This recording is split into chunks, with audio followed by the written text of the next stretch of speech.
네, 안녕하세요. 황현입니다. 여의도 넘어 TV 닭간다 플러스 고수분들 모시고 한국의 정치판을 정밀해부하는 시간이죠. 오늘 정말 바쁜 두 분 자리를 해주셨습니다. 장성철 공론센터 소장, 김준일 평론가 두 분 모셨습니다. 어서 오십시오. 예. 안녕하세요. 반갑습니다. 안녕하세요. 네, 반갑습니다. 아유, 영광입니다. 아닙니다. 제가 영광입니다. 예, 정말 TV조선에 나온 그 유명한 평론가 아니신가? 아니 거기 나오셨잖아요. 왜 거기 나는 나오셨으면서? 가끔 나가죠. 예. 예, 저는 유머 일본제에서 뵀나? 쇼비디오 자켓 겁니다. 쇼비디오 네. 자켓. 농담이고 제가 웃으면 진짜, 복이 와요. 네, 그 김준일 평론가님은 제가 자주 뵀었고 여기저기 방송에서 장성철 소장님은 처음 뵙는 것 같아요, 그죠? 죄송합니다. 더 열심히 활동하겠습니다. 아닙니다. 실제로 뵙는 건 처음인 것 같고 제가 맞아요. 방송에서는 제가 엄청 팬이거든요. 감사합니다. 예, 항상 좀 나오시는 프로그램 제가 다 모니터하고 있고 그래서 감사합니다. 이렇게 만나 뵙게 돼서 정말 기분이 너무 좋습니다. 보통 근데 모니터하면 고소고발로 이어지던데. 뭐저 꼬투리 좀 잡았나요? 장 소장 뭐 말 잘못한 거? 네, 그냥 뭐 지켜보고 있습니다. 저축해 주세요. 네. 아니 근데 항상 두 분이 방송하실 때마다 정말 그 방송이 재밌어지는 게 정말 느껴지거든요. 왜냐면 격하게 토론을 벌여주셔가지고 시사 덕후인 제 입장에서는 두 분 나오는 방송을 안 챙겨볼 수가 없습니다.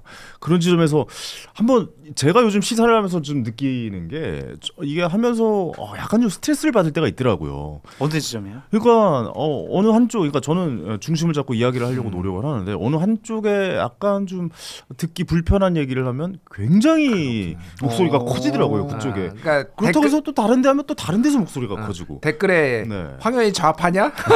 황현이 구구냐? 뭐 이런 거 올라온다는 그러니까요. 거지. 제가 심지어 MB 정권 때 블랙리스트 올라갔었거든요. 근데 또 지금은 너 왜 이런 얘기를 해? 막 그쪽 아니야? 뭐 이런 얘기도 듣고 이 중심 잡기가 굉장히 어렵더라고요. 이런 거는 어떻게 두 분은 좀 이겨내고 좀 그냥 하고 싶은 말 하면 돼요. 그때 그때. 뭘 중심을 잡어. 댓글 인생 신경 안 한번 쓰고 사는데. 욕 먹는 거 신경 안 쓰고 네. 내가 옳다고 생각을 하면 될 것 같고요. 음. 제가 처음에는 댓글을 신경 썼어요. 그래요? 처음에 방송 처음 출연할 때 네. 대단히 충격적인 댓글을 봤습니다. 어떤 댓글? 장성철 저 새끼는 사지를 찢어가지고 광화문에다가 까마귀밥을 줘야 된대요. 방송 출연한 지 한 일주일 됐는데 네. 내가 뭐 그렇게 문재인 정권 그렇게 비판하지도 않았는데. 아니 윤석열 그때 그거 아니야? 아니 2019년도에 아, 방송 처음 시작하고 처음 시작했을 때. 그 댓글 보고 충격을 먹었거든요. 어. 그 이후에 이거보다 센 댓글은 본 적이 없어요. 그렇군요. 그래서 면역력이 생겨가지고 괜찮습니다. 그럼 아예 안 보세요 댓글은? 잘 많이 봐요. 많이 보세요. 자주 보고 희열을 느껴요. 아. 관심이 많구나. 감사하다. 야, 오늘도 내공을, 100명 낚았네. 뭐 이런 걸로. 저는 여기 댓글에 하나가 눈에 띄네요. 도박사님이 김준일을 압색하고 장성철을 보호하라. 그렇지. 이게 왜 눈에 띄냐면은 네. CBS에도 제가 이분을 봤거든. CBS 할 때도 김준일 압색하고 장성철 보호하라고 그래서 제가 커피도 드렸는데 그렇군요. 여기도 오셔서 야, 그래도 이렇게 오래 하시고 또 시사 방송을 많이 하시니까 어떻게 보면 내공이 좀 많이 쌓이신 것 같다는 생각 좀 들기도 하네요. 네, 저 역시도 내공을 좀 쌓아야겠다는 생각이 듭니다. 근데 워낙 뭐 네. 처음 이제 개그맨으로 활동하실 때도 시사적인 발언도 많이 하시고 그때 저 대단히 유익 있게 봤거든요. 아유, 감사합니다. 네. 그래가지고 나오시는 방송마다 많이 보고 웃기도 하고 때로는 되게 심각하게 보기도 해가지고 네. 저분이 시사하면 되게 잘하겠다라고 생각이 들었는데 여기서 뵙게 돼가지고 네. 영광입니다. 아유, 감사합니다. 아니, 말씀 우리 좋게 해주셔서. 예. 황현희 이 진행자 현희 형이 이런 데 있을 사람이 아니에요. 형이에요? 아니지. 나보다 돈 많으면 형이거든. 자산이 100억이 넘어. 아니 심지어 제가 저한테 형이라고 그래서 저보다 동생인 줄 알고 결혼하셨어요? 물어봤어요 아까. 자산이 100억이 넘는 사람이야. 이런 아이고, 우리 같은 사람은 그냥 우습게 보고 벌레 보듯이 보는 거야 원래. 무슨 말씀이세요? 100억이 넘는 사람인데 아이고, 재테크의 달인. 어? 예. 지금 속으로 이럴 것 같은데 사실은 200억이 넘는데 이렇게. 아예 근거 없는 말씀이시고 어쨌든 뭐 재밌자고 좀 드린 말씀이신 것 같고 두 분께도 오늘 좀 많이 시사에 대해서 좀 배워보는 시간 가져보도록 하겠습니다. 본격적으로 좀 이야기 나눠보겠습니다. 오늘 방송 굉장히 기대됩니다. 이렇게 팬심의 입장에서 두 분의 말씀을 현장에서 들을 수 있다는 것도 시사 정치 덕후인 저에게는 굉장히 좀 영광된 시간인 것 같습니다. 자, 첫 번째 주제 시작해 볼게요. 이분 얘기가 계속 나오고 있습니다. 김현지 씨 논란인데 올해 국감 주인공은 뭐 단연 김현지 부속실장이 아닌가라는 생각이 듭니다. 글쎄요, 뭐 총무비서관일 때 나왔으면 이렇게까지 논란이 됐을까라는 생각이 드는데 계속 의혹을 키워서 이제는 막 방송에서 차마 꺼내지도 못할 의혹까지도 점차 쌓여가고 있습니다. 여기서 어떻게 보십니까? 이제 시작이에요, 이제. 이제 시작이라고 김현지 보십니까? 실장과 관련해서는 여러 가지 공격과 의혹 제기가 계속될 것 같다. 그거는 이제 여당이 자초했다 이렇게 보여지고요. 네. 앞으로 이재명 정권 내내 김현지 실장이 윤석열 정권 시절에 김건희 씨만큼 많은 분들에게 회자될 것 같다. 그런 불안감이 엄습을 합니다. 정권이 끝난 이후라도 끝날 때까지 더 계속 이슈가 될 것이다. 왜냐면 지금 보호하는 것처럼 보이잖아요. 국감장에 안 내보내겠다라는 의지가 지금 강해 보이지 않으세요? 그러니까 대통령실에서는 뭐 나가라 의원들이 뭐 당연히 저기 하면은 국회에서 뭐 합의해가지고 쟁취 재택하면은 했잖아요. 안 나갈 이유 없습니다. 네네네. 이렇게 얘기했고 우상호 정무수석은 100% 나간다 얘기했잖아요. 네네네. 당에서 어제 어떤 얘기를 했어요? 아니, 정쟁의 소지가 있어서 증인 채택 합의 안 해줄 거야. 이번에 그럼 국감 때 안 부르겠다는 얘기예요. 그렇죠. 왜 안 부르겠냐고요? 본인이 나가기 싫다고 안 부르겠냐고요? 뭔가 있다라고 생각하십니까? 저는 최고 권력자, 최고 지도자의 뜻과 의지가 여기 반영됐다고 봐요. 나가지 마라고 얘기할 수 있는 사람 누구겠어요? 이재명 대통령의 뜻과 의지가 김현지는 국회에 나가면 안 돼라고 생각을 하고 있기 때문에 이러한 사단이 벌어졌다. 아니 근데 한편으로 생각해 보면은 민주당이 지금 대통령 말 잘 안 듣는 걸로 저희가 알고 있잖아요. 근데 그 이 말은 갑자기 듣는다라고 봐야 되는 그게 겁니까? 당 네. 대표랑 원내 대표는 달라요. 당 대표는 말을 잘 안 듣는데 원내 지도부는 대통령과 조금 더 가깝거든요. 네네네. 그럼 그 라인에서는 대통령의 뜻과 의지를 받들어서 김현지 증인 채택 안 돼. 나오면은 공격당할 거 아니야. 이재명 대통령 예전에 성남시에서 시민운동가 활동할 때부터 막 다 끄집어내가지고 공격할 거 아니야. 네. 이거 안 되겠어. 나가지 마. 이런 판단이 쓴 것 같아요. 그렇군요. 어떻게 보십니까? 의혹을 지금 계속 좀 키워가는 모양새이긴 해요. 이거 그냥 나오면 되는 거 아닌가라는 생각도 들기도 그러니까 저는 나오는 게 맞다. 어차피 한 번은 나오는 게 좋다라고 얘기를 하지만은 네. 이제 장 소장님하고 의견이 다른 거는 그래서 김현지가 이제 뭐 김건희처럼 이렇게 의혹이 있어서 그러면 지금 김현지 때문에 뭐 국정수행 지지율이 떨어지냐? 그럼 김현지와 관련해서 지금 뒤에 나오는 의혹도 저희가 또 얘기를 하겠지만은 그게 합리적인 의혹제기냐? 그게 정말로 무슨 불법이 있어가지고 영향을 주는 것이냐? 제가 보기에는 웃고 있을 수도 있습니다. 네. 그러니까 지금 국힘이나 이쪽에서 너무 헛발질을 많이 해가지고 쓸데없는 거 가지고 얘기도 안 되는 거 가지고 뭐 이렇게 하면은 그래 계속 해봐 한번 거의 이 수준인 것 같아요. 그래서 저는 나올 가능성이 있다고 봐요. 그러니까 지금 국민의힘에서 지금 6개 상임위에 부르겠다라는 거잖아요. 농해수위, 기재위, 국토위. 그러니까 운영위에서는 대통령실이니까 뭐 거기 담당 감사를 하니까 부를 수 있다라고 보거든요. 네네. 근데 여기를 어떻게 다 나갑니까? 이거? 근데 그 부분이 이해가 안 가요. 그러니까 나오게끔 하려면은 뭔가 좀 정확한 메시지가 있어서 이 부분에 대해서 국민들이 공감할 수 있는 내용으로 공격을 해야지 6개 상임위에서 다 부르겠다. 이거는 사실 저는 좀 이해는 안 가거든요. 아니 그러니까 6개 상임위에서 내용들이 보면은 농해수위에서는 산림청장의 인사, 보훈 인사 의혹 뭐 이런 거를 부르겠다라고 하는데 뭐 신구대 김장겸 의원이 신구대 뭐 제자였다 그러는데 사실도 아닌 걸로 지금 밝혀진 거고 그 사람이 그러면은 산림청장이 아예 자격이 없는 사람이면 모르겠어요. 근데 그런 자격이 있는 걸로 지금 뭐 보이잖아요. 그러니까 그쪽 전공을 하신 분인데 그럼 과거에 인연이 있던 사람 김현지뿐만 아니라 이재명하고도 인연이 있던 사람을 하면 안 되는 건가요? 그러니까 물론 뭐 문제를 삼으려면 삼을 수 있지만 이게 국민들한테 와 이건 너무 심한데 너무 심각한데 네. 막 이런 거 지금 뭐 국토위에서는 백현동의 개발 사업에 개입한 거를 부르겠다라고 하는 건데 이 대통령실 그 국정감사잖아요. 네. 그거를 그거 부르면 어떻게 하겠다라는 거죠. 그러니까 그거를 물어보면 저는 그래서 나와서 그냥 얘기하고 그런 거는 지금 직무하고 관련된 게 아니니까 그냥 말 안 하겠습니다. 사실은 이렇게 하는 게 맞다라고 보는데 네. 지금 그냥 전체적으로 민주당도 헛발질 많이 하고 있네. 한번 보자. 약간 이런 쪽으로 지금 가는 것 같아요. 지금 상황이. 결국엔 그럼 국정감사 이제 뭐 나올 것이라고 보십니까? 그러니까 운영일을 원래 오늘 열기로 증인 채택 오늘 열기로 했는데 그거를 29일인가로 밀었어요. 그러니까 거의 막바지 다 돼가지고 상황 봐서 뭐 나가지 뭐 이렇게 될 수도 있고 아닐 수도 있는데 어쨌든 이게 처음에 기류는요. 나가는 거에 부정적이었는데 근데 이러다가 5년 내내 시달리겠다라고 해서 우상호 정무수석이 한겨레하고 요 바로 맞은편에 있죠. 네. 한겨레하고 인터뷰에서 100% 나간다. 그리고 그때 그랬었죠. 예, 다른 예. 사람들도 나간다라고 정리가 됐는데 네. 또 이게 기류가 조금씩 바뀐 거예요. 그래서 이게 지금 상황 따라서 좀 바뀌고 있다. 뭐 이렇게 보시면 될 것 같아요. 부속실장이라서 증인 채택 합의 안 해줄 것 같아요. 그러니까 부속실장이 국회에 뭐 기관 증인으로 나올 경우는 없었거든요. 그럼 안 좋은 선례를 만들어 놓은 거잖아요. 네. 저렇게 한번 나오게 되면은 운영이 열릴 때마다 이제 부속실장 부릅니다. 저렇게 한번 뚫리면은 다른 상임위에서 불렀을 때 안 나가기가 어려워요.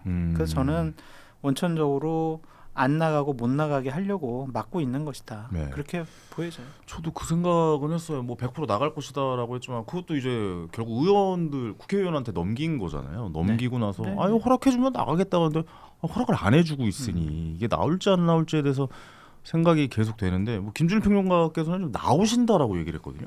이거 나올 거다. 어떻게 나올 보세요? 가능성이 있다. 완전히 이제 끝난 건 아니다. 그 정도로 보는 거예요. 그러니까 상황에 따라서 바뀔 수가 있을 것 같아요. 그러니까 이달 말까지 봐야 된다 이거는. 예. 안 봐도 된다 저는. 안 봐도 된다. 안 나올 거다. 안 나와요. 안 나온다 나온다. 그러면은 부속실장이면 안 하죠. 나올 왜냐면은 거면 벌써 나오지 않았을까 싶기도 해요. 아니 그럼 그 미리 풀어줬을 거고 네. 확정적으로 얘기했을 거예요. 그리고 그렇게 뭐 부속실장 자리가 그렇게 뭐 국감 전에 바꿔야 되는 그렇게 급한 자리도 아닌 것 같고 예를 들면은 또 떳떳하려면 자 우리가 좀 김현지 실장 대통령 가까이 모시는 게 훨씬 더 낫다고 생각을 하는데 괜한 오해받을 것 같아가지고 국감 이후로 발령을 부속실장 발령을 내겠습니다. 이러면 이제 나오는 거지. 그렇죠, 그렇죠. 근데 그 전에 확 바꿔버렸잖아요. 네, 안 이거는 나오게끔 만든 것이다. 안 내보내려고 온갖 수를 다 쓰는 거예요. 근데 알겠습니다. 예. 그 한겨레 인터뷰에서 우상호 수석이 100% 나온다고 그랬잖아요.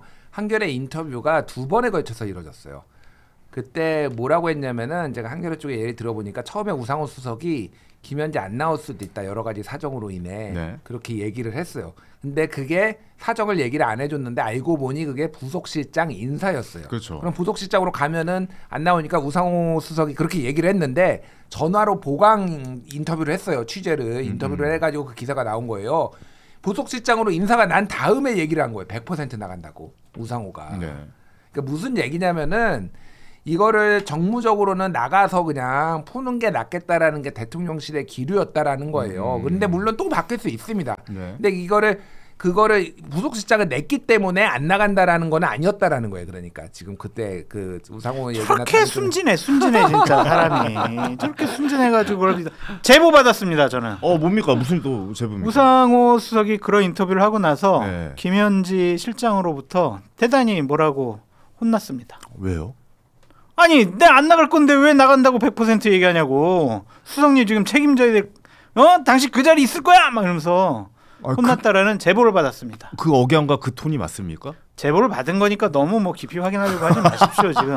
국회 내에서는 연기를 이렇게 가미하셔서 갑자기. 정치권에 근거 없는 제보가 너무 많아서 민주당만 근거 없는 제보를 하는 게 아니라 우리 장 소장님 제보도 검증해봐야 되는 거 아닙니까 저거? 검증해 보십시오. 할 수 있으면 해보세요. 아니 뭐 믿을 수가 없어 제보를. 민중수석이 그렇게 얘기를 한다는 게 저는 좀 약간 믿기지가 않아가지고. 그러니까 그 네. 이후에 강훈식 비서실장이 네. 언론에 나와서 인터뷰를 했어요. 추석 전에 톤이 바뀌었어요. 국회에서 합의해주면 전례와 관례에 따라 나가겠습니다. 이랬거든요. 국회에서 합의 안 해줘요. 부속실장은 국감장에 안 나가는 게 전례와 관례예요. 네. 그렇기 때문에 이건 안 나온다는 얘기예요. 네네. 민정수석이 아니라 정무수석이죠. 정무수석. 예, 정무수석. 알겠습니다. 그러면 일단 가정을 해보죠. 일단 국감에 나온다라고 생각하고 뭐 안 나와도 뭐 네. 이제 뭐 저희가 의혹은 제기할 수 있는 거니까요.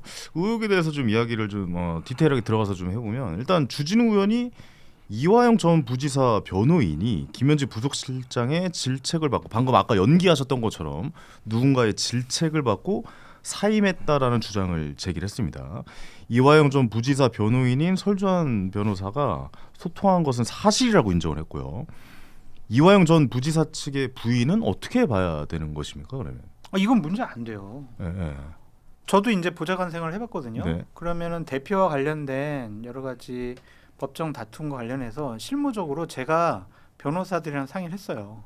그리고 변호사 이분 쓰면 안 되겠다라고 제가 통보하기도 하고 대표께 건의하기도 하고 네. 그런 조율을 실무적으로 보좌관이 해요. 그것이 뭐가 문제인가? 그냥 지금 주진우 의원이 얘기한 거는 김현지가 그만큼 실세다. 그거를 입증하기 위해서 이러한 사례를 얘기한 건데 뭐랄까 대통령의 입이라든가 대통령의 행동을 곧바로 옮겨서 하는 사람이 바로 대통령의 이분이다. 변호사까지도 김현지가 좌지우지할 수 있고 당신 그만둬 당신의 이렇게 할 수 있을 정도의 결정권을 실세다. 갖고 있다. 실세다. 그걸 보여주는 건데 김현지가 실세인 거 모릅니까? 그 저는 이거는 그거는 확정입니까? 실세긴 실세죠. 엄청나게 그래요? 실세죠. 이거 여러 가지 에피소드가 있어요. 이거 맞게 이거 아니 뭐 어떻게 생각을 해야 돼요? 실세는 부인하는 사람이 아무도 없어요. 네. 실세라는 그래요? 거. 그거 그러니까 확정이군요. 어느 정권에나 실세는 있고 네네. 그 중에 한 명이 김현지라는 거를 부인하는 사람은 정치권에 있는 사람은 어디도 뭐 보수든 진보든 여야든 그건 없어요.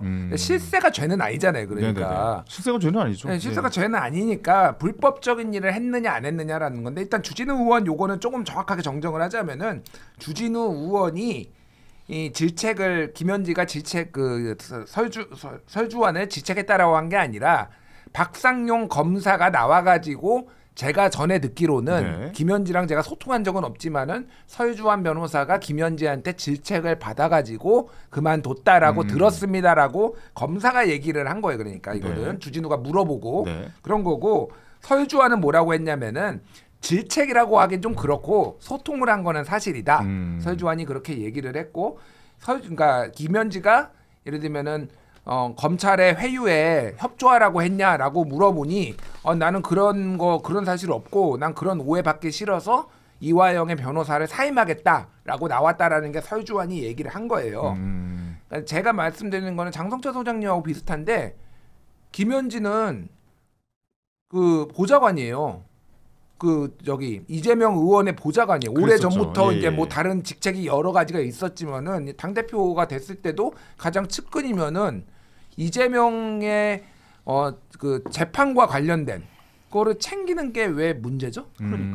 그러니까 지금 주진우 의원 그걸 얘기하는 것 같아요. 그러니까 이 부속실장이 김현지 부속실장이 지금 이 정권의 실세다라는 걸 대중에게 알리려고 이거를 좀 의혹을 제기하는 그러니까 이거 이런- 자체는 문제는 없는 거잖아요. 그러니까 제가 말하는 건 이런 게 이제 헛발질이라는 거예요. 그러면 네. 이거를 보고 와 이런 불법적인 일을 했네. 이거 문제가 있어. 야 이재명 정부 야 지지율 이것도 지금 떨어지지. 뭐 이게 문제가 있고 막 이게 지금 요동을 쳐야 되는데. 더 큰 문제였어야 됐다. 아니 그러니까 불법이 아니에요. 그러니까 이게 이건 뭐 할 수 있는 일이다. 할 수 있는 일이에요. 그러니까 범위죠. 예를 들면은 이러면 문제가 되겠죠. 예를 들면은 김현지가 검사를 회유했어. 연어를 사주면서 그건 검사를 문제죠. 예, 뭐 이렇게 하면은 그런 불법성이 있으니까 문제잖아. 네. 근데 이거 변호인과 관련해서 이화영이 예를 들면 그 내용이 뭐냐면 이화영이 이재명한테 보고를 안 했다라고 하다가 이재명한테 보고를 했다라고 검찰 진술이 바뀌었어요. 그러면 이제 이거는 이재명의 지위 이제 재판에 영향을 주는 거잖아. 그러니까 어떻게 됐는지 알아보고 변호사들이 그렇게 하라고 조언을 했다라고 하니까 야 이걸 말이 되냐? 너희 지금 검사한테 회유 받아가지고 이렇게 실제 회유가 있었는지 어쩐지 제가 모르겠으나 그래서 이거에 대해서 교체까지 한 거가 이게 불법은 아니에요. 그러니까 물론 이거를 부적절하다고 보실 수는 있지만 이게 그러면 이재명 정부의 지지율에 영향을 그렇게 줄까? 저는 그렇게 안 봐요. 예. 그 이재명 보좌진이 이화영 변호사 선임에 왜 관여를 하냐라고 또 생각을 하시는 분도 계시잖아요. 영반대권이잖아요. 음. 그 이화영 부지사의 진술과 관련해서는 이재명 당시 당 대표의 법적으로 대단히 위험해질 수 있는 상황이기 때문에 네네네. 당 대표로서는 당연히 관여할 수밖에 없지 않을까. 좀 그런 생각도 듭니다. 아 이거는 그냥 이 정도로 넘어가는 게 맞겠네요. 그러니까 큰 문제는 아니었다라고 생각을 하고 넘어가고 그럼 다른 의혹으로 한번 들어가 보도록 할게요. 그러니까 좀 과방위에서 어제 난리 났잖아요. 뭐 네. 땡땡 해가지고 막 욕도 나오고 막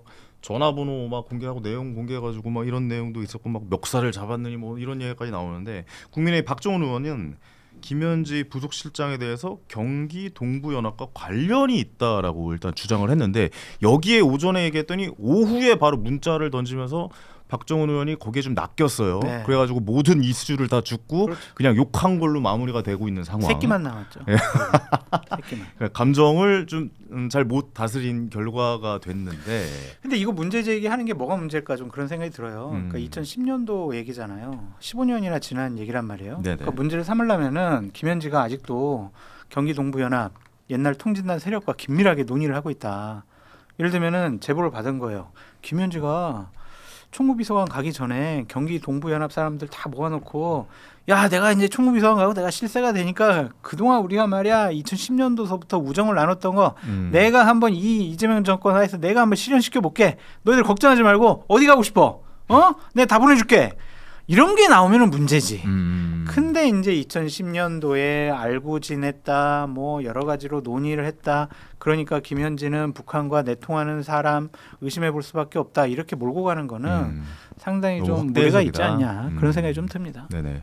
그러니까 이거는 주진우 의원이 얘기했던 것보다 더 말도 안 되는 얘기예요. 아 이건 더 말도 안 된다고. 네, 이거는 진짜 황당한 얘기예요. 제가 좀 설명을 드릴게요. 네. 그러니까 경기동부연합이란 말이 어떻게 나왔느냐. 경기동부연합이 뭐냐면은 1991년 12월에 전국연합이란 게 출범을 해요. 그때 뭐였냐면은 이제 노태우 정부 말기에 공안 정국에 있고 막 이렇게 하다 보니까 각 여러 시민단체라든지 뭐 노조라든지 이런 것들이 전국 조직을 만들어서 연합을 해가지고 이거를 우리가 원하는 것도 만들어내고 돌파를 해보자. 네. 그래서 거기에 들어갔던 게 전국연합에 들어갔던 게 전교조 예를 들면은 그리고 이제 지금의 민주노총이 된 전노협 그리고 이제 전농 농민총연맹 뭐 이런 거 있잖아요. 뭐 이런 단체들 한 20-30개가 들어가요.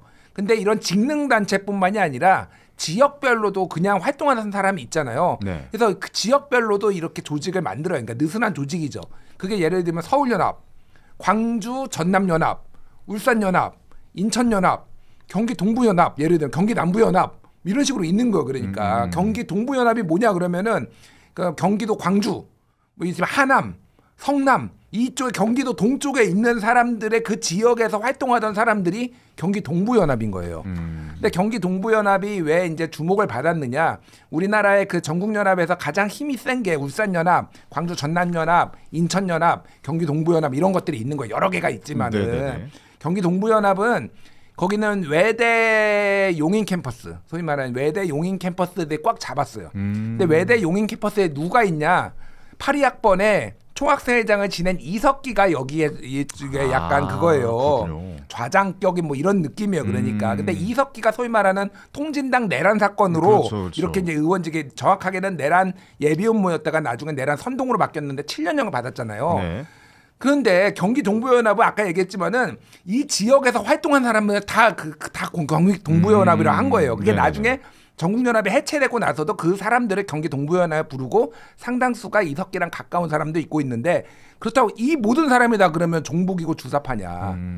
이거는 말이 안 되는 거죠. 그러니까. 너무 전체적인 해석이군요. 그러면. 그러니까 그래서 지금 김미희 의원하고 2010년에 단일화를 한 게 네. 거기서 김현지가 역할을 했다라는 게 지금 박정훈이 지금 내세운 거잖아요.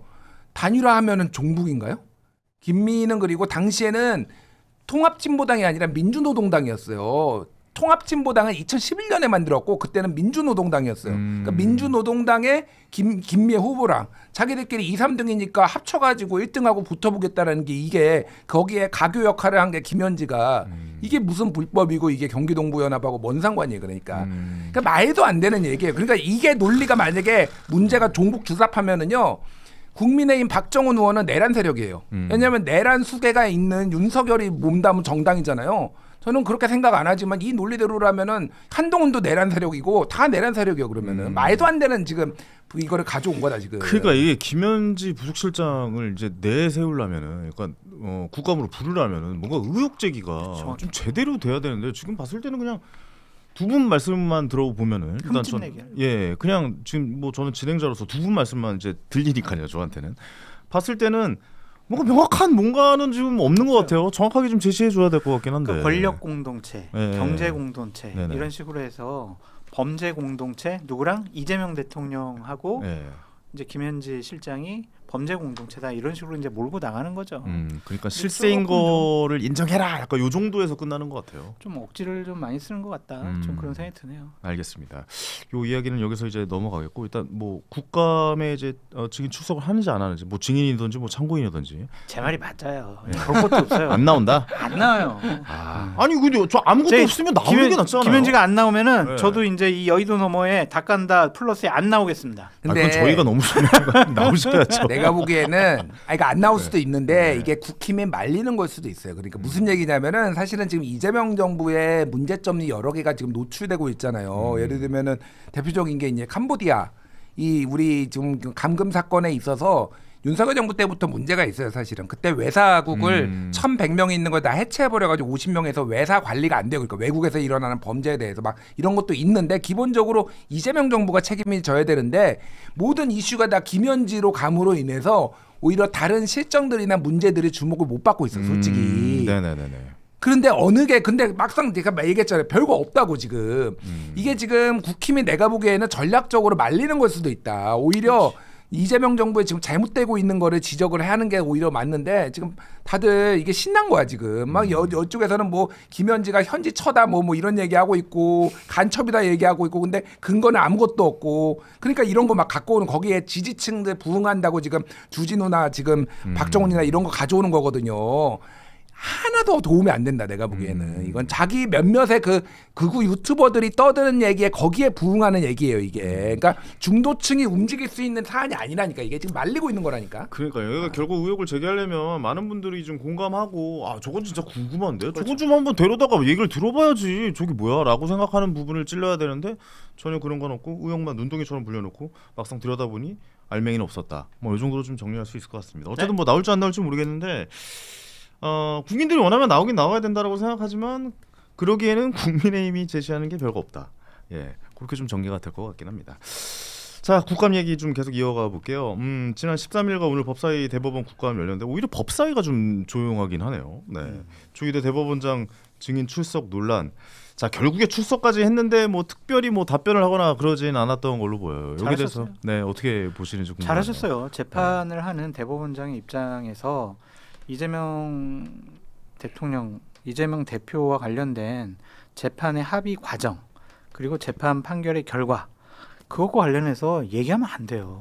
그건 법원 조직법, 헌법, 법률에 하면 안 된다고 다 나와 있어요. 국감도 판결과 관련해서는 국정감사의 대상이 아니다라고 명확하게 규정이 되어 있어요. 네. 그렇기 때문에 민주당이 상당히 무리한 일을 한 것이고 헌법과 법률을 위반한 것이고 조희대 대법원장은 적절한 판단과 메시지를 냈다 그렇게 보여집니다. 그럼 알겠습니다. 원론적인 얘기만 하면 돼요. 네네. 아니 대법원장 이번에 나왔을 때 민주당 뭔가 보여줄 줄 알았는데 그냥 사실 어떻게 윤석열 만났어요? 한덕수 만났어요? 대답해 보세요. 어딜 나가세요? 들어오세요. 사적인 만남이라고요? 말해보세요. 나올 줄 공적인 알았는데. 만남은 했나요? 남매 서영교 의원이랑 남매예요 혹시? 비슷해요? 오히려 조용하게 그냥 넘어가는 분위기예요. 추미애 법사위원장도 뭔가 좀 강력한 메시지가 나올 줄 알았는데 뭐 그렇게 넘어가진 그러니까 뭐 않고. 이제 여러 가지 정치 상황과 전략적 약간의 자제. 제가 이제 다른 방송에서 전략적 자제. 절제된 난장판이었다.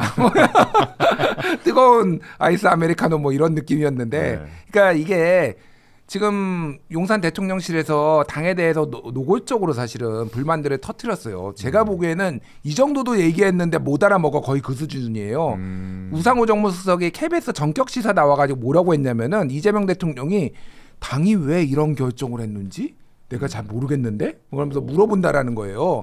그 얘기는 진짜로 그러니까 네가 하는 거 하나도 마음에 안 들어. 지금 하는 짓들이 거의 그 수준을 직접적으로 얘기한 거나 마찬가지예요. 그거는 너무 이제 막 나가는 거 이렇게 법사위를 중심으로 이런 거를 경고를 한 거예요. 그러니까. 네네네. 그리고 뭐 정청래 유튜버 유튜브 구독자 한 4,000명 빠졌다라고 얘기하고 이게 빠지는 게 생각보다 많이 빠진 거예요. 그게 왜냐하면 귀찮아서 잘 안 빠지거든요. 보여주겠다. 정청래에 대한 여론도 안 좋아지고 추미애에 대한 여론도 안 좋아지고 그러니까 약간의 자제를 한 거다. 그러니까 막 활극 펼치고 막 윤석열 누나의 뭐 오빠 뭐 이런 얘기 안 했잖아요. 그러니까 진행만 했잖아. 물론 네. 뭐 그것도 논쟁이 있지만 그런 상황이고 뭐 이거는 이미 장성철 소장님하고 여러 차례 이제 논쟁적인데 그러니까 좁혀지지가 않을 것 같아요. 근데 어쨌든 저는 뭐 민주당이 과도하게 사법부를 압박하는 것도 문제가 있지만은 사법부가 신뢰를 많이 지금 국민들로부터 잃은 것에 대해서 어떻게 회복을 할지 지규현 판사의 문제라든지 그리고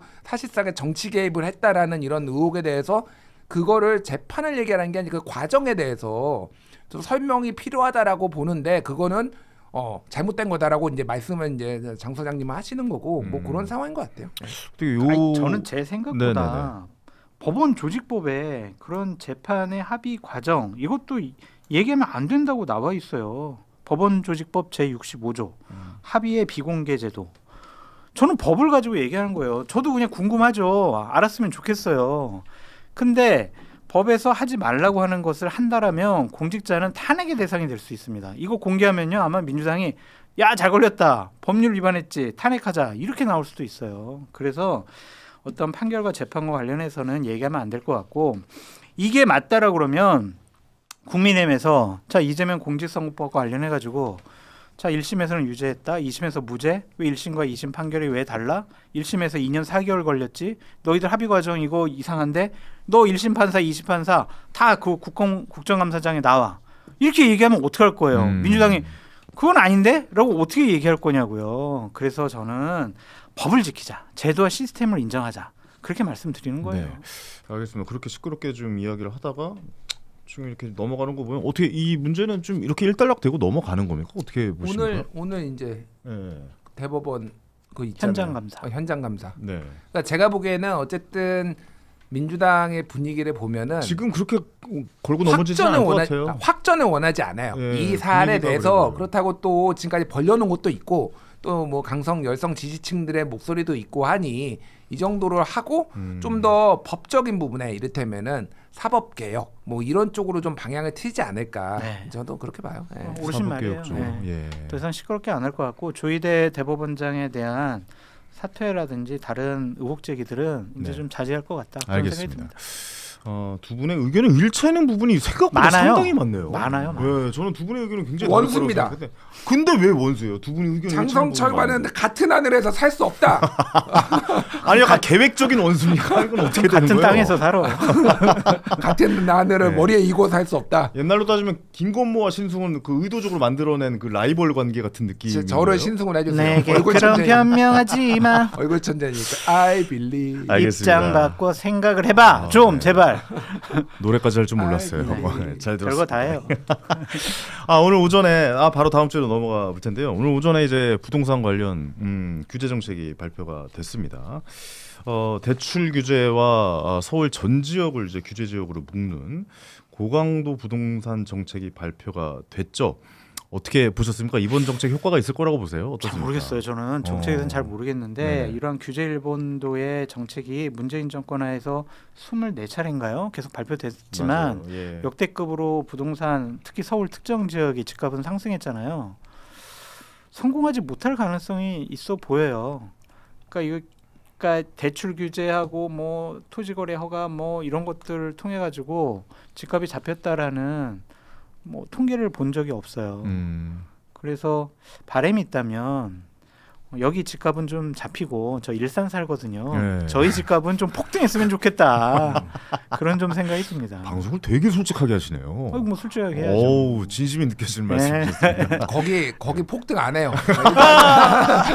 거기가 폭등하면은 나라 망해. 나라 아니, 망해. 근데 진짜 일산 주민분들은 소외감 느끼실 것 같아요. 왜냐면 같은 일기 신도시인데 분당이랑 차이가 많이 나요 이제는. 많죠. 그렇기 때문에 좀 일산 계신 분들은 소외감이 느끼실 것 같기도 하고. 2배, 3배 차이 나죠. 그러니까 정책에 대해서 효과가 있을 거라고 보세요. 아니 이번 우리 정책? 우리 황현희 또 전문가께서 TV조선 나가가지고 또 논평했잖아. 그대로 됐어. 예상했죠. 예상대로 됐어. 대출- 황현희가 여기 앉아가지고 얘기를 해줘. 어떻게 될 것 같아? 근데 제 예상보다 셌어요. 저는 아. 대출이 전체적으로 6억에서 4억으로 줄어들고, 그러니까 음. 규제 지역을 묶어도 뭐 과천, 성동, 뭐 이 정도, 뭐 마포, 성동, 뭐 많이 하면 뭐 마용성, 중구, 뭐 뭐 이 이제. 정도 할 줄, 동대문 이 정도 할 줄 알았는데 다 묶어버려. 서울 전 지역의 하남에 저 밑에 수원 쪽까지, 영통 막 이런 쪽까지 다 묶고 그러니까- 이런 거 보면 좀 충격적이에요. 그러니까 네. 이제 큰 틀에서 그거는 봐야 될 것 같아요. 이제 공급 대책이 없었다라고 말씀하시지만은 공급 대책이 있죠. 지난번엔 이번이 세 번째인데 97 대책에서 주로 공급 대책을 얘기를 했잖아요. 근데 사실 그 공급 대책이 효과가 전혀 없긴 했어요. 왜냐면 너무 좀 바라고 있는 공급도 아니었고, 그럼요. 일단 아니 그 그러니까 원하는 제가 곳이 좀만 아니었어요. 얘기를 네. 할게요. 그러니까 근데 공급은요. 그러니까 쉽게 얘기를 하면 이게 공장에서 집을 찍어내는 게 아니잖아요. 과자 지금 무슨 허니버터 집을 찍어내는 게 아니잖아요. 네. 시간이 걸려요. 그러니까 그쵸, 그쵸. 아무리 공급 대책을 지금 내더라도 이게 뭐 한 5년 걸릴 거 아니야. 아무리 짧아도. 근데 5년에서 10년 걸려요. 기다리는 심리가 생기긴 하죠. 그러니까 예. 그런데 그 정도의 기다릴 수 있는 심리적 여유가 사람들한테 있는 것인가, 자금 상황이나 글로벌 이제 어떤 집값의 상승이나 뭐 이런 것들 다 봐야 되는 거고, 제가 말씀드린 건 뭐냐면은 네. 공급 대책이 윤석열 정부 때도 잘 안 됐어, 솔직히. 예, 윤석열 정부 때는 여기서 공급까지 더해버리면은 집값도 계속 떨어지는데 경기 부양 심리가 있어서 오히려 집값을 올리려고 막 했단 말이니까, 그러니까 이거를 지금 이재명 정부가 공급을 지금 안 해가지고 지금 이렇게 됐다라고 보기는, 이게 공급에 시차가 있기 때문에 문재인 때부터 해서 이게 이제 누적이 된 거라고 보면 될 것 같고, 문재인 정부부터 사실 누적이 된 게 맞죠. 왜냐면 맞아요. 문재인 정부 때 초창기에 공급이 문제가 아니다라는 정의를 내리고 시작했기 맞아요. 때문에 예, 제가 뭐 그런 거에 부인하려는 게 아니라, 네. 그러니까 지금 공급 대책이 없다. 근데 공급 대책을 발표를 했어요. 그게 다 시간이 걸린다라는 거 하나를 말씀드린 거고, 저는 이게 그러니까 진보정 소위 말하는 민주당 정부의 이제 트라우마가 있거든요. 그 저기 노무현 때도 그렇고 문재인 때도 그렇고 결국은 부동산 가격을 잘 잡지 못해가지고 정권을 내줬다라는 그런 인식들이 맞아요. 있어요. 예, 그래서 예. 그거를 반면교사 삼으려고 하는데, 왜 이재명 대통령, 이재명 정부가 그래서 주식시장을 부양하는가? 이게 두 가지가 있거든요. 하나는 이거를 이제 패닉 바잉, 계속 오르니까 내가 이거를 매수를 이제 따라잡아야 되겠다는 게 하나가 있고, 하나는 자산 증식의 수단이 부동산만한 게 없다라고 보는 사람들이 있으니까 그런 거예요.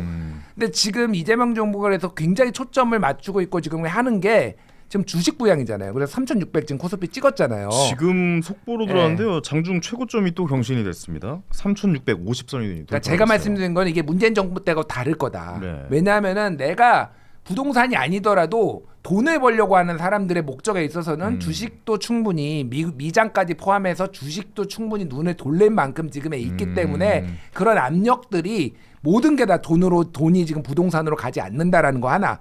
그리고 어쨌든 정부가 굉장히 강하게 규제, 그렇다고 공급 대책을 안 한 것도 아니고 규제를 이렇게 강하게 함으로 인해서 이거는 대출을, 특히 저는 뭐 다른 뭐 지금 세금 세제 이런 거보다도 대출을 못 받게 하는 게 소위 말해서 레버리지를 강하게 일으키는 것가 자체가 가장 문제가 된다고 보기 때문에 네. 돈이 있는 사람이 집 사는 거 어떻게 하겠어요. 근데 그거를 이제 그때는 막아버리면은 내 자산 증식을 막는다라고 불평불만이 나오니까 문재인 정부 때 이도저도 못한 거잖아요. 근데 지금은 뭐 주식하면 되잖아요. 그러니까 그래서 집값이 오르긴 오르겠지만은 문재인 정부 때처럼 폭등하지는 않을 거다. 저는 그렇게 봐요. 그러니까 이게 주식이 오른다라고 얘기하지만 사실 저한테 주식을 왜 하세요라고 저한테 물어보면 솔직히 뭐 저는 그렇게 하겠습니다. 저는 부동산 하기 위해 주식하거든요. 그러니까 주식으로 시드머니를 더 늘려서 부동산에 접근하는 게 사실 제일 편한 투자 방법이긴 합니다. 부동산이라는 게 사실 일반 시민들이, 대중들이 선택하기에는 가장 쉬운 방법이기 때문에 부동산에 접근을 많이 하시는 거라고 생각이 맞아요. 들어서.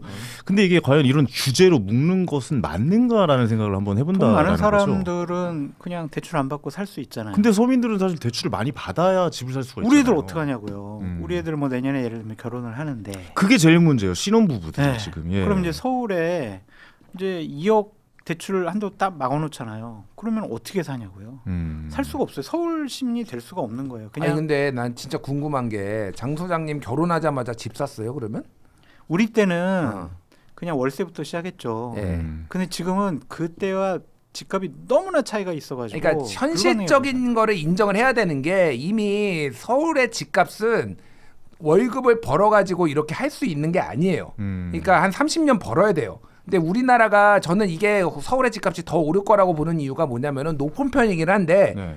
우리나라보다 돈을 더 벌어야지만 하는 40년, 50년 벌어야지만은 집을 살 수 있는 나라도 꽤 있어요. 전세 대출까지 좀 막고 있는 상황이잖아요. 전세 대출은 저는 막아야 된다고 봐요. 왜냐하면 전세 대출 때문에 전세 가격이 올랐어요. 이거는 굉장히 많은 아니 그러니까 전문가들이, 전세를 얻으려는 신혼부부는 전세라도 얻고 싶은데 이게 그러니까 좋은 집에 사지 말라라는 아니 얘기일까요? 그러니까 부동산 전문가들이 지금 그래서 그 전세 사기들이 지금 전세 사기 아니면은 이게 많이 발생한 이게 그래서 하나가 지금 이게 돼 있는 게 아니라 다 엮여 있는데, MB 때부터 전세 대출을 주기 시작하면서 그게 받는 사람한테는 됐는데 그 전세 대출 해준 만큼, 뭐 예를 들면 2억을 준 만큼 전세가 딱 올라 버렸어요. 그러면서 전세가 다시 집값하고 하면은 집값이 또 오르거든요. 아시겠지만은 70% 이상이, 집값의 70%가 이상이 되면은 집을 사버리지, 이렇게 되니까 집값이 오르는 게 있어서 굉장히 많은 전문가들이 사실은 한국에만 있는 이 전세 제도에서 전세 대출까지 내주면은 이게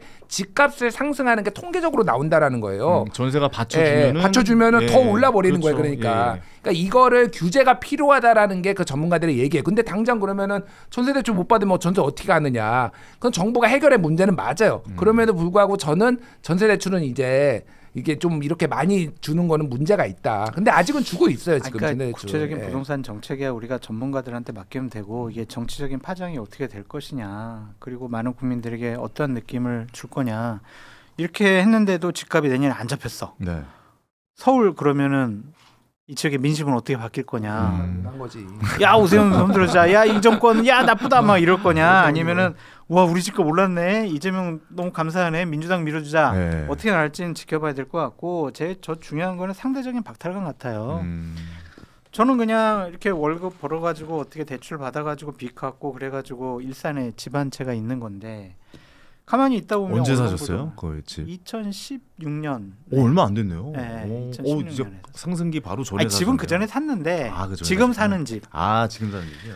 그런데 가만히 언론 보도 보면 맨날 강남 집값 역대 최고치, 뭐 국평 32평이 뭐 50억, 60억. 요즘 평당 2억 가까이 갔죠. 오. 네. 그러니까 이게 야 이거 뭐 하나? 박탈감 느껴지죠.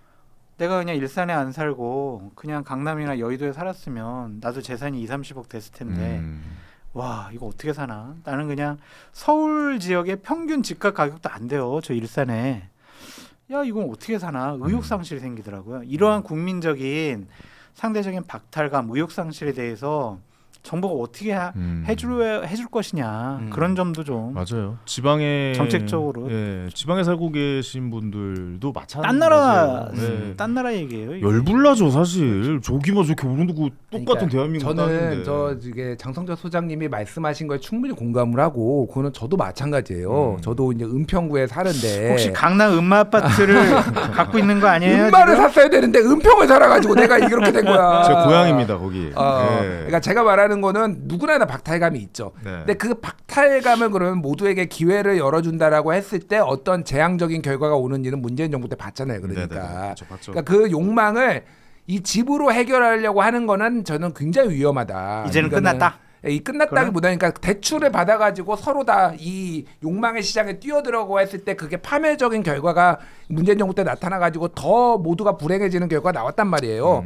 그럼 박탈감 저도 인정하고 저도 박탈감이 있고 제 친구들 지금 그때 비슷한 때 강남에서 어떻게 땡겨가지고 산 애들이 지금 나보다 자산이 5배가 많은 거에 대해서 빡치지만은 이제는 우리가 공공의 선을 생각해야 된다라는 거예요. 모두가 투전판처럼 대출 땡겨가지고 갔을 때 무슨 일이 대한민국에 벌어질 것인가를 미래를 봐야 되는 거고 그러니까 이재명 정부가 주식시장이라도 한번 해보자라는 거예요. 그래서 이게 완벽하지 않아요. 문제가 또 발생하겠죠. 그런데 문재인 정부 때처럼 그런 파멸적인 결과는 나오지 않을 거다 제가 보기에는. 근데 그 파멸적인 결과가 나올 수도 있는 가능성을 하나를 이번에 발표를 안 했어요. 뭐예요? 그게 바로 보유세예요. 보유세. 세금에 대해서는 그 이재명 정부에서도 대통령 당대표실 때부터 세금으로 부동산은 잡지 않겠다라고 했는데 그렇죠. 이번에 거의 이제 발표한 거 보니까 카드 만지작 뭐 이렇게 해가지고 이제 기사가 나고 이거 효과 없으면 맞습니다. 그 다음에 아마 그 보유세 세금 관련한 정책이 나올 텐데 그러면 부담되는 게 내년에 지방선거 있잖아요. 그렇죠. 그 서울은 물론이고 경기도권까지 영향을 줄 수도 있거든요. 보유세 못 올려요 그냥. 그냥 뭐 얘기할 필요가 만약 없는 그렇게 게 되면 그러니까 보유세 못 올립니다. 지방선거 못 이후에 올려요. 나겠지. 아예 못 올린다라고 보세요. 보유세 못 올리고요. 그럼 선거 끝나고 건드릴 거라고 그러니까 보세요? 선거 끝나고도 제가 보기엔 못 올릴 가능성이 높고 총선까지 끝나고 좀 볼까? 뭐 그럴 거예요. 제가 보기에는 안 못 올린다고 거예요. 보시는군요. 저는 못 올린다고. 그러니까 트라우마가 매우 강해요. 그러면 지금부터 집값이 더 이번 사실 그냥 부동산 전체에 나오면 그 당시에는 거래가 줄어들면서 소강 상태가 되지만 거래가 줄어든 와중에도 신고가가 터지면 집값은 올라가는 약간 분위기로 간단 말이죠. 그러면 내년 3월 4월 되면 집값이 올라간다는 뉴스들이 나오면서 지방선거에도 문제가 생기는 거 아니야라는 또 이제 여론조사들이 나오면서 그때 당시에 보유세 카드를 꺼내지는 않을 것이다. 아니네. 그거는 제가 거의 99%, 100% 거의 장담합니다. 100%라고 보시는군요. 보유세 카드는 절대 못 꺼내고요. 세금 못 건들죠. 그러니까 왜 그러냐면은 이게 노무현 정부 때 종부세가 처음에 도입이 됐는데 저는 종부세 없애자는 주의예요, 솔직히. 종부세 그렇군요. 이게 워낙 문제가 많이 되고 논쟁적인 이슈니까. 그런데 그때 집값과 세금 계속 올릴 테니까 니들이 집 안 파나 보자 거의 이거였거든요. 그러니까. 네네네. 근데 이미 학습 효과가 있어요. 실제 매물이 나오는 건 없고 어차피 정권을 바꿔주면은 이거 저쪽 국힘에서는 이거 종부세 낮춰줄 거다라는 거기 때문에 정권 교체 심리만 자극합니다, 이게. 그렇기 때문에 그걸 학습 효과가 민주당에 있기 때문에 보유세는 어쨌든 최소한 이번 지방선거에서는 죽어도 안 올립니다. 그거는 이미 컨센서스예요, 컨센서스. 내년 이 선거 전까지는 안 나올 것이다. 이 정권의 컨센서스다. 그렇군요. 근데 걱정되는 거는 예. 서울 지역도 부동산 가격이 상대적으로 낮은 지역이 있잖아요. 네. 그럼 거기도 다 묶어놓은 거잖아요 지금. 네네. 노도강이라든가 네, 거기 있는 분들 은평 뭐 어떻게 이런 해요? 거. 뭘 어떻게 돈 있으면 집 사는 거고 대출을 아예 안 주는 게 아니라 한 4억 원 정도만 받으니까 거기서 능력껏 받아서 사는 거지 뭐. 거기는 뭐 한 5억 6억대는 아파트 사라. 약간 이런 개념일 수도 5억짜리는 있겠죠. 없고요, 서울에 네, 아파트가. 있어요. 있기는 있지. 있기는 있는데 거의 없고 하여간 네. 그런데 본인 돈 한 6억 있고 한 4억 뭐 3, 4억 받아서 이제 사라는 거잖아요. 그러니까. 어렵다. 그러니까 무조건 이거를 내 레버지가 내가 돈 2억 가지고 있는데 그거를 10억을 받아 가지고 사야 되는 이런 거를 이제는 하지 말라는 거예요. 그러니까 쉽게 아니 근데 얘기하면은. 지금 사실 네. 노도강이나 은평 쪽 분들 화가 날만하죠. 우리는 모르는 게 없는데 지금 그렇지. 왜 지금 강남, 용산, 마용성, 저쪽 광진, 예를 하남, 들면 과천 저런 데만 올라오는데 왜 우리까지 묶어? 예를 이럴 들면 수 있어요. 고기만 묶어놓으면은 네. 풍선 효과 우리 집값 올라가겠네 그렇게 기대를 했었는 네네네. 분들도 계실 건데 근데 다 싸잡혔잖아요. 묶어놨으니까. 그렇게 생각할 수도 있다라는 거죠. 하여튼 부동산 문제 속상해요 우리. 네, 부동산 문제 참 불만을 크게요. 유도하는 것 같아 황현이 지금. 구구입니까? 구구예요? 예? 황현희 씨 구구입니까? 저는 정확하게 가운데에서 어떤 정책이 나오는지에 대해서 여러분들께 자세하게 설명드리기 위해서 노력 중입니다. 예, 전혀 아니라는 사실 다시 한번 말씀드리겠고, 이런 생각하시는 분도 계시고 뭐 이런 것도 뭐 전달을 해드려야 되니까 어쨌든 김준일 평론가의 얘기대로라면 아마 이 보유세 관련된 건 뭐 건들지 않을 것이다. 선거 앞두고 세금 못 건드. 세금은 절대 못 건든다. 알겠습니다. 그거 잘못 건드렸다 지난 정권에서 지지난 정권이죠. 한 번 좀 있었으니까 그렇죠. 그렇게 함부로 뭐 건들지는 못할 거라고 봅니다. 알겠습니다. 부동산 얘기 여기서 마무리하고 넘어가도록 하겠고요. 자 이제 두 분의 정치 또 고수분들이시니까 정치 이야기로 좀 넘어가도록 하겠습니다. 당 대표 이야기를 좀 해볼 텐데요. 당과 용산의 민주당 얘기입니다. 당과 용산의 이견이 없고 정청래는 자기 정치하는 건 사실이 아니고 당과 대통령실은 매일 소통하고 있다라고 강조를 했습니다.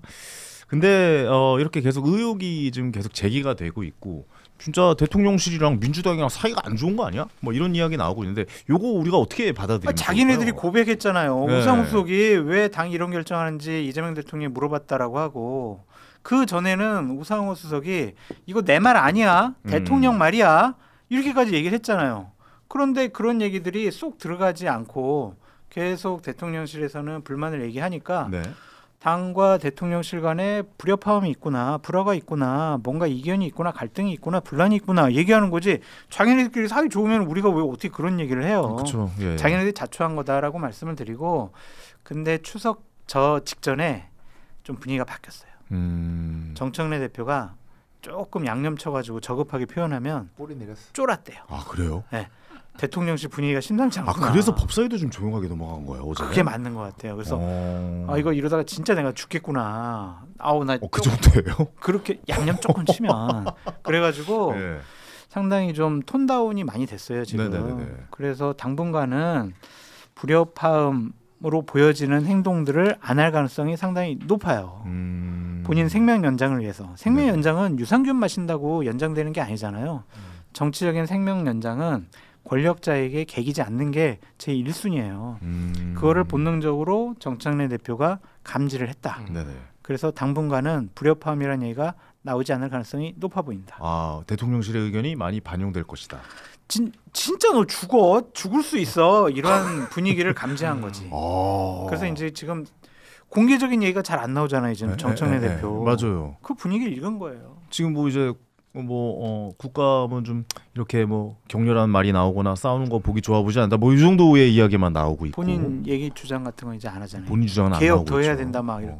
죄송합니다. 우리가 추석 전에 진짜 여러 가지 개혁 국민들께 개딸분들에게 우리가 딱 보여드렸어야 되는데 죄송해요, 우리 못 보여드렸어요. 제가 대통령실을 더 압박해가지고 개혁의 견인차가 되겠습니다. 이런 얘기 안 하잖아요.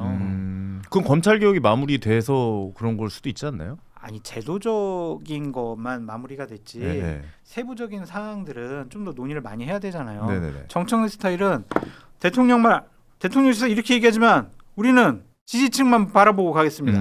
당원이 중요하죠. 이런 얘기를 해야 되는데 원래 그랬죠. 그런 얘기를 안 하잖아요. 지금. 알겠습니다. 꼬랑지 내린 거예요. 어떻게 보십니까? 여기에 동의하십니까? 장 소장님 말씀하신 게 가장 정확하고요. 아 그래요. 예, 저 비춰주세요. 정확하게 지금 파악을 하고 있고 역시 이게 이제 네. 이거를 이렇게 읽으면 돼요. 이게 당에서 얘기한 거죠. 방금 읽어주신 게 네. 당과 용산에 이견을 얻고 이견이 있어. 정청래는 자기 정치하는 건 사실이 아니고 자기 정치해. 당과 대통령실은 매일 소통하고 있다.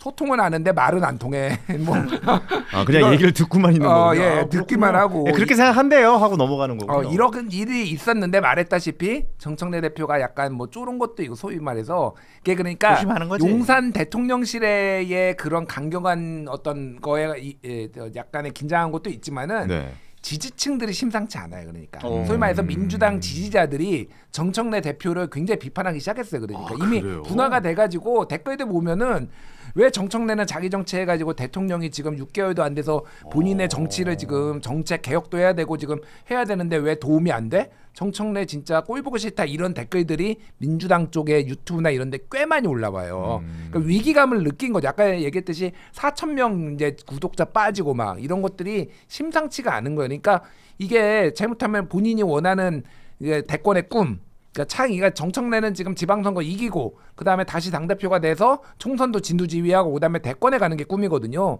근데 지지층들이 이렇게 정청래를 비판하기 시작하고 특히 이제 이재명 정부가 휘청일 때 그 책임을 정청래 너 때문이야라고 하는 거에 대해서 두려워하는 거죠. 그러니까 지금은 좀 숨을 고르고 있다 이렇게 네. 보시면 돼요. 네. 대통령실에서 가장 빡쳤던 게 네네. 최근에 대통령이 어쨌든 유엔에 가서 의장국으로서 활동을 맞아요, 하고 맞아요. 여러 가지 중요한 연설까지 했는데 당 대표를 하는 사람이 묻혔죠. 본인 토론회를 해가지고 말이야, 대통령 주변에 동맹파 많어, 다 잘라야 돼. 대통령 유엔설, 그게 말이 안 돼? 비핵화란 얘기를 왜 꺼내? 정면적으로 들이받았어요. 그거에 대해서 엄청나게 빡쳤다고 하더라고요. 그것도 있고 그 이전에도 한번 있었잖아요. 취임 100일 맞아요. 기자회견인데 그때 갑자기 원내대표랑 좀 불화가 나오면서 그때도 약간 좀 기자회견이 묻힌 감도 있었는데 두 번째 이제 유엔 연설하고 이거 그쪽에 합의 보고 그 있는데 전에도 많았어요. 그 전에 있었나요?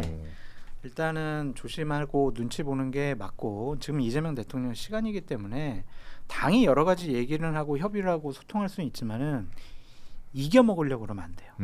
대통령을 어떻게 이겨 그러면 먹으면 그건 안 네. 되고 네네.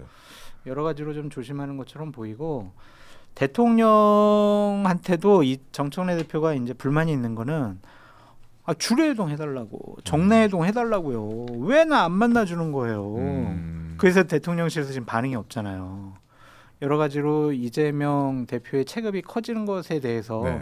상당히 좀 꺼려하고 있다. 그렇게 그렇군요. 보여지거든요. 개인적으로 저는 정청래 대표님을 이제 방송국 이제 다니면서 예전에 뭐 저도 이제 막 시사 관련된 방송을 많이 했었어가지고 돌아다니면서 이렇게 방송국에서 많이 치면 정청래 의원이 그때 당시 의원님이죠. 재밌는 얘기 되게 많이 하세요. 네. 계속 흥이 많으신 분이죠. 네.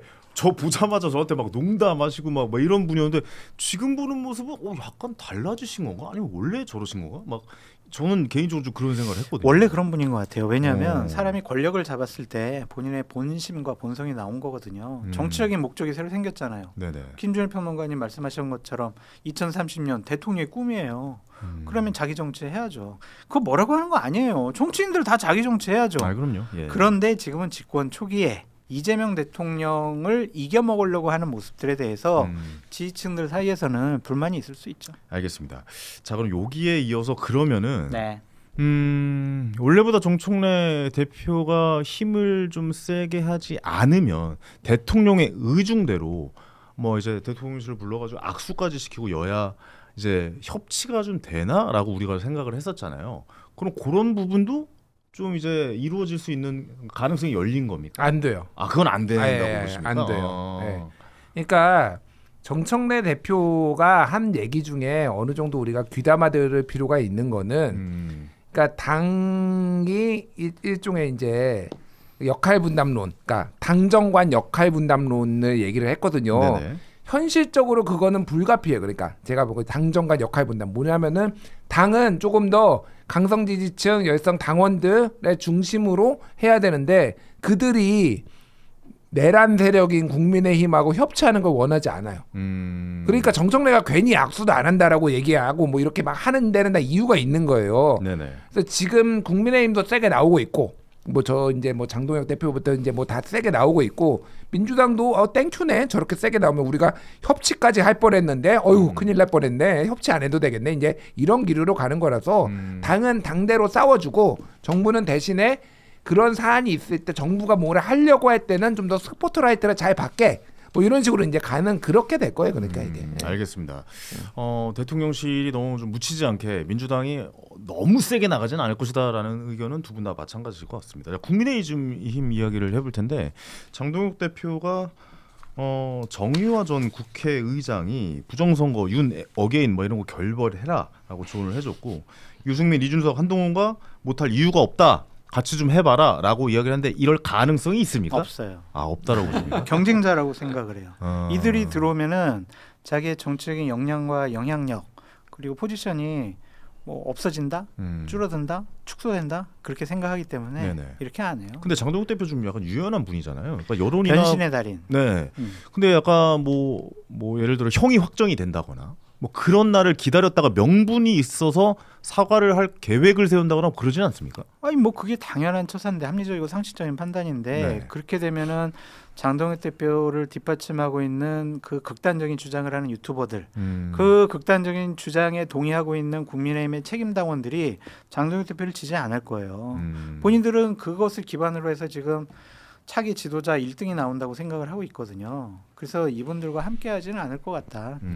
자기 바운더리 안에 있는 사람들하고는 하겠죠. 근데 체급이 같거나 아니면 좀 위라고 생각하는 사람들이 당에 들어오는 것은 본인이 상당히 꺼려하고 막을 거예요. 알겠습니다. 앞으로도 이런 일 없을 거라고 보십니까? 사과하거나 뭐 지선에서 한번 대패해야 사과하려나요? 뭐 유명한 그 이제 뭐 사자성어는 아닌데 속담 격언이 있잖아요. 개가 똥을 끊지. 장동혁이 어떻게 점심시간 지났구나. 지났잖아. 나 아직 안 먹었다고. 장동혁이 어떻게 부정선거와 윤 어게인을 어떻게 끊어낼 수가 있어요. 네네. 그러니까 이런 거를 할 수 있는 사람은 오히려 본인의 지도력이 확고한 사람들. 예전에 막 DJ 막 이회창 이런 사람들은 본인의 전국 구상 이런 것들을 확고하게 밀어붙일 수가 있는 건데 장동혁은 지금 그렇지 않아요. 그러니까 위태위태합니다. 소위 말해서 어렵게 됐고 그다음에 보여준 리더십이라는 게 지금 없기 때문에 이들을 끊어내면은 본인은 당에서 의원들도 지지를 못 받고 있지. 한동훈계 뭐 개혁 세력은 호시탐탐하고 있지. 이준석계는 뭐 이준석 의원은 밖에서 저러고 뭐 개혁신당 얘기하고 있지. 그러니까 안 돼요. 안 된다. 끊어낼 수가 없어요. 끊어낼 수 없다. 똥을 먹고 살아야 되는 운명입니다. 똥개는 똥을 먹어야지. 왜 딴 걸 먹으려고 그래. 분격 시사 프로그램에서 그러니까 비유가 그렇다라는 거죠. 비유가 불가능하다. 다만 약간의 그런 신용들은 할 거예요. 그러니까 부정선거를 본인 입으로 언급하거나 그러지는 않겠죠. 아니 사과하는 신용을 하려면 사과를 하는 게 맞는 거 아니에요? 신용을 하는 건 뭐예요? 아니, 미안한 척한다라는 거예요? 아니, 그러니까 그러면 또 뭐 민주당도 마찬가지 강성 지지층이 뭐 하면 난리가 나듯이 여기도 본인의 지지층이었던 사람들이 난리가 나겠지. 그래서 이게 쉽지가 않아요. 그러니까. 장동현 지금 되게 잘하고 있다고 생각해요. 스스로가 잘하고 있다. 왜냐면 자기 대통령 지지율도 올라가고 자기 당 지지율도 그렇게 더 떨어지지 않잖아요. 그러니까 잘하고 있다. 이대로 쭉 고. 아마 국감 끝나면 연말에 장애 집회 한번 멋있게 피날레 할 것 같아요. 장애 집회로요? 네. 명분이 뭔데요? 장애 집회를 야당 탄압, 정치 보복하지 마라. 뭐 이거죠 뭐. 레파토리 똑같아요. 알겠습니다. 아니 그거도 하나 더 여쭤볼게요. 한동훈 대표와의 국민의힘 그 장동혁 대표와의 관계는 어떻게 될 거라고 보시죠? 그것도 안 돼요. 네, 아주 사적인 자리에서 네. 대단히 원한의 단어를 써면서 한동훈 대표를 공격했다고 그러더라고요. 그렇기 때문에 감정이 많이 상해 있는 것 같아요. 어떤 단어인데요? 왜 그거는 숨기세요? 더 센 얘기도 아까 해주셨으면서. 아니 한동훈 대표에게 모욕적인 그래요? 언사니까 그건 안 되죠.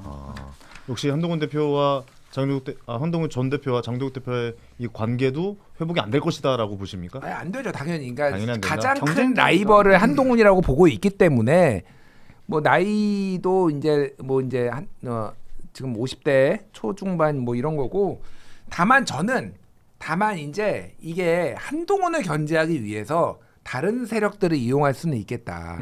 예를 들면은 뭐 안철수라든지 유승민이라든지 예를 들면 지금 지방선거 치러야 되는데 오세훈 시장 예를 들면 예. 뭐 경기도지사 경기도도 이겨야 될 거 아니에요. 이기기 쉽지 않지만은 근데 민주당에서 이런 막 강성 지지층이 원하는 사람이 만약에 올라왔어요. 이름은 얘기 안 하겠지만은 중도 확장성이 없으면은 국힘에서 쉽지는 않아도 예를 들면 유승민이 나온다.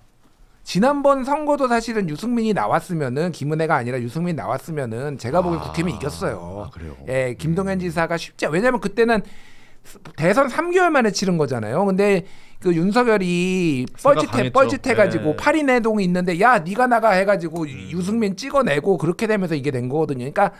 그러니까 장동혁이 바보는 아니에요. 본인의 이익이 되는 건데 한동훈은 견제하겠지만은 나머지 세력과는 손을 잡을 수도 있다. 제가 보기에는. 예.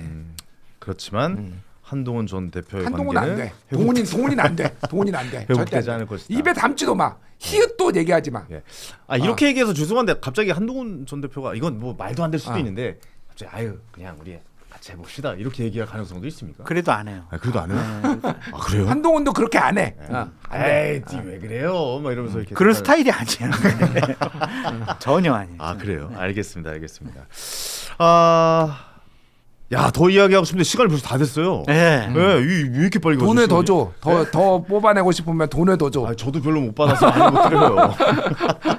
알겠습니다. 우리나 한 잔 먹고 가면 되지. 뭘 또. 귤도 좀 주머니에 몇 개 넣어가시기 바랍니다. 한 5개씩 저희 해가지고 귤도 저희가 감사합니다. 광고를 했었었는데 네. 우리 이야기가 너무 재밌어가지고 광고도 못하고 이렇게 마무리하게 됐습니다.